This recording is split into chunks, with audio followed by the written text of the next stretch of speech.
Hello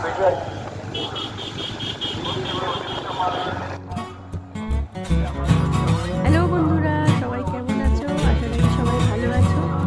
তো আজকে আমরা বেরিয়ে পড়েছি, বাবু, আমি আর ওর বাবা একটা জায়গায় যাচ্ছি। চলো তোমাদের সাথে সেটা শেয়ার করে নিই।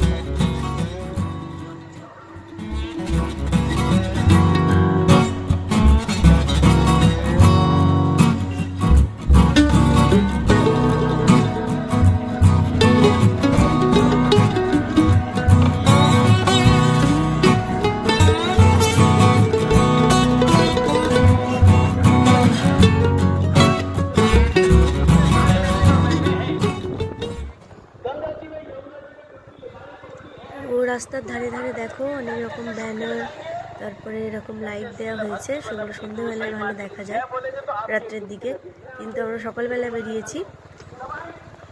তো এই যে উপলক্ষটা হচ্ছে শ্রীল ভক্তিবল্লভ তীর্থ গোস্বামী মহারাজের দিব্য জন্ম শতাব্দী, অর্থাৎ 100 বছর জন্ম শতাব্দী পালন হচ্ছে। তো দেখো এখানে কত মানুষ চলেছে ওখানে, তো তোমাদের গিয়ে দেখাই চলো। আর এটা হচ্ছে তোমার গৌড়ীয় মঠের যারা আছেন, মহারাজ, সাধু মহারাজ, গুরু মহারাজরা যারা আছেন, তো তাদের সমারোহ বলা যায়। তো একসাথে এত মহারাজ আমরা কোনোদিন দেখিনি। চলো তোমাদের সাথে একটু শেয়ার করে নিই। এটা দেখাও খুব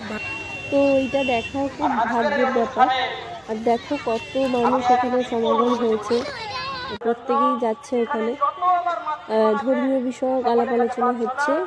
এখানে হচ্ছে গৌড়ীয় মঠের বিশেষ করে আছেন যারা, এছাড়া ইস্কন মানে বৈষ্ণব সম্প্রদায়ভুক্ত যারা আছেন তাদের এখানে সমাগম ঘটেছে। তো এখানে সবাই এসছেন, ধর্মীয় তত্ত্ব আলোচনা হচ্ছে। আর এই যে দেখো দেখাচ্ছি আস্তে আস্তে, চলো। এখানে কত সুন্দরভাবে এগুলোকে লাইটিং দেওয়া হবে, সন্ধ্যাবেলার দিকে ভালো দেখা যাবে। এই দেখো আচার্য পূজ্যপাদ ওনার শ্রীচরণে আমি বিনম্র প্রার্থনা জানাই। পরমারাধ্য গুরুদেবের শ্রীচরণে বাক্যাঞ্জলি প্রদানের মাধ্যমে পুরো ঢোকার মুখেই দেখো কত বড় একটা জায়ান্ট স্ক্রিন লাগানো হয়েছে।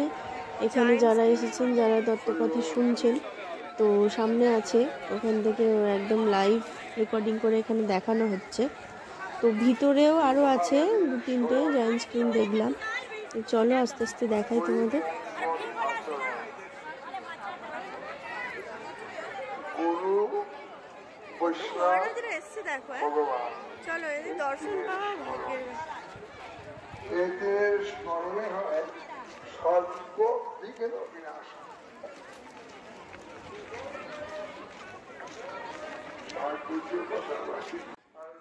তো সামনেই দেখতে পাচ্ছ তোমরা যে এই যে প্রসাদ বিতরণ হচ্ছে, তারপর জপমালা, বুক স্টল, এরকম নানা রকম ধর্মীয় যেসব বইগুলো আছে তো এখানে পাওয়া যাচ্ছে।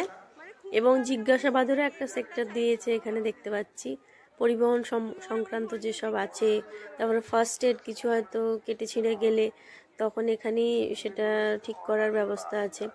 তারপরে এখানে চক্ষু মানে কি বলবো, চক্ষু শিবির হচ্ছে, যেটা আর কি চোখ দেখানো হয় ফ্রিতে। তো আর এখানে যেই তোমার এই যেখানে বুক স্টলগুলো আছে, এখানে নানা রকম বইপত্র বিক্রি হচ্ছে। বাবু এখানে তিলক কেটেছে, আমাকে একটা পরিয়ে দিল, বাবাকেও দিয়েছে, তো আমরা পরে দিলাম। আর আমাদের বৈষ্ণবরাই এগুলো করছেন। এই দেখো সামনে দেখো কত সুন্দর সাজিয়েছে। আর এই যে মহারাজরা সেই দূরে বসে আছে, একটা মহারাজ এখানে বেরোচ্ছেন। এখানের সব মহারাজ মানে ইন্ডিয়ার নয়, আরও বাইরের দেশের, হয়তো ইস্কনের যে ব্রাঞ্চগুলো আছে, তো সেখানেরও গুরু মহারাজরা আছেন। কেউ কেউ রাশিয়া থেকে এসছেন, কেউ ইউরোপ থেকে এসছেন, এইসব জায়গা থেকেও গুরু মহারাজরা এসছেন। তো দেখো দূরে দেখো কত মহারাজ বসে আছেন। আমরা প্রায় কাউন্ট করছিলাম, এদিকে হয়তো মানে 50-60 জনের মতো, এবং ওইখানেও 50-60 জনের মতো, কি আরও বেশিই হবে, প্রায় 100ই হবে। তো বসে আছেন। শুনেছিলাম যে প্রায় 500 জন আসছেন মহারাজ। এখানে মহারাজরা মায়াপুর, পুরী, তারপরে হচ্ছে বৃন্দাবন, অযোধ্যা, এইসব জায়গা থেকে, সব জায়গাতেই সনাতন যেই মহারাজরা আছেন, বিশেষ করে বৈষ্ণব সম্প্রদায় ভুক্ত, তো তারাই এখানে এসেছেন। আর এই যে গোটাই এই যে দেখতে পাচ্ছ আর কি, মঞ্চ স্থাপনা থেকে বলতে পারো সব কিছু, এই ট্রান্সপোর্টের ব্যবস্থা, সব গুরু মহারাজরা এখানেই এসে থাকবেন, এই সব ব্যবস্থা শুনলাম নাকি ইস্কন থেকেই বের করা হয়েছে, ইস্কন থেকেই এগুলো ঠাকুরের উদ্দেশ্যে পাঠানো হয়েছে। এবং এখানে খাওয়া দাওয়ারও ব্যবস্থা আছে। এই দুদিন ধরে এই উৎসবটা হচ্ছে। তো আমরা শেষের দিন এলাম, আগের দিনও খুব প্রচণ্ড ভিড় হয়েছিল। তো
ताली बजे गुरुदेव जय जय गुरुदेव जय।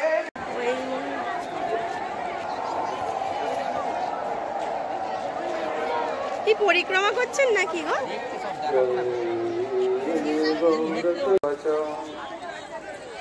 पतितानां पावनेभ्यो वैष्णवेभ्यो नमो नमः। श्री कृष्ण चैतन्य प्रभु नित्यानंद के अधिक कृपा आशीर्वाद प्राप्त। तत्पश्चात गौड़ीय मठ मिशन आसने प्रतिष्ठाता आचार्य नियामक नित्यलीला प्रविष्टं विष्णुपाद अष्टोत्तर शत श्री श्रीमद् भक्ति सिद्धांत सरस्वती गोस्वामी प्रभुपाद रातुल चरण कमले के दासा भंगे अनंत कोटि श्रेष्ठांग दंडवत। এই কথাটাকে বার করে নিয়ে আসতে পারেন, তিনি যেমন তেমন গুরু সেবা করেননি, এটাই আমাদেরকে অনুমান করতে হবে। তার চরণাশ্রয় যারা করেছেন, তার নিবেদনগণের যারা আশ্রয় গ্রহণ করেছেন, তারা অবশ্যই সেই কৃপাকে তারা লাভ করতে পারবেন। সাধারণ তার সম্বন্ধে বলবো এমন মানে ধৃষ্টতা রাখা ঠিক নয়। সাধারণ একজন, আমি খুব নগণ্য একজন মঠের সেবক। এটা সাইডের মঞ্চ, আর সরি সাইডের যে প্যান্ডেলটা, সামনে তাহলে ভাবো কত লোক হয়েছে, ভালো করে তুলতে পারলাম না, প্রচুর গ্যাদারিং ছিল।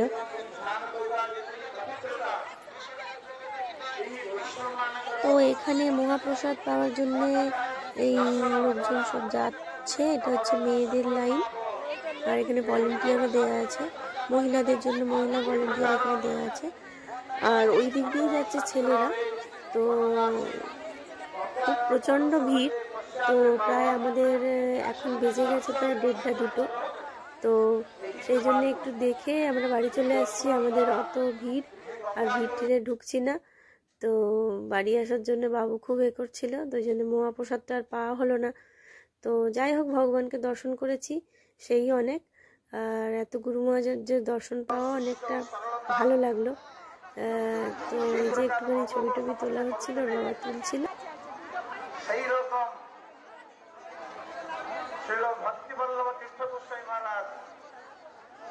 আর এবারে আমরা বাড়ির পথে রওনা দিচ্ছি। আর একটু কেনাকাটি করেছিলাম।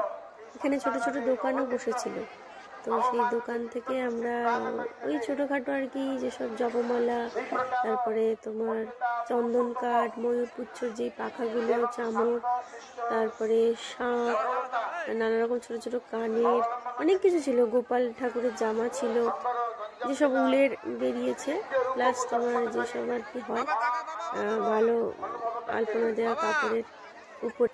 তো পাশ দিয়ে একজন মহারাজ যাচ্ছিলেন, মালা টালা পরেছিলেন। তো আমরা তাকে সাষ্টাঙ্গে প্রণাম করলাম। বাবু আমি ওখানে কিছুটা ধুলো আমি নিয়ে এসেছি, মানে মাটি আর কি। এটা তো পূর্ণভূমি হয়ে গেছে, তো ওই জায়গার মাটিও নিয়ে এলে খুব ভালো, তো রেখে দিয়েছি ঠাকুরের জায়গায়। আর এই যে দেখো একটা প্যারাশুট, এটা অনেক দিন ধরে এইখানে দেখো একটা প্যারাশুট দেখলাম, এখানে অনেক দিন ধরেই এটা করা আছে। এটা প্রায় 1 মাস ধরে এই প্যান্ডেলটা হয়েছে। তো এইটা তখন থেকেই আছে। তো আজকে এই যে অনুষ্ঠানটা এখানেই সমাপ্ত হচ্ছে। তো আমরা বাড়ি ফেরার পথে। পছন্দ হয়েছে? গোপালকে গিয়ে পড়াবো, চলো।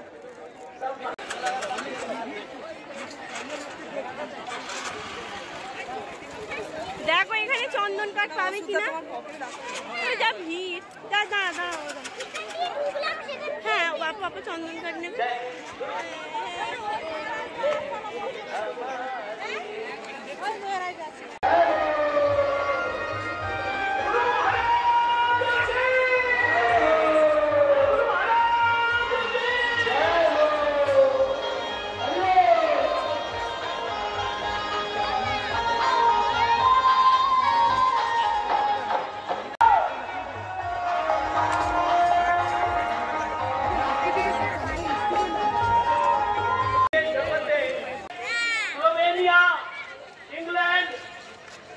ভারতের বাইরে 25 থেকে अधिक देशों में प्रसारण देते हैं।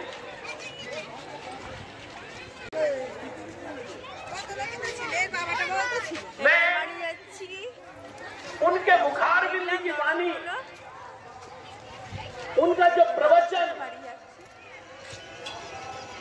उन्हीं की वाणी में आपको दिखाना चाहता हूं, आपको सुनाना चाहता हूं। गुरु जी का प्रवचन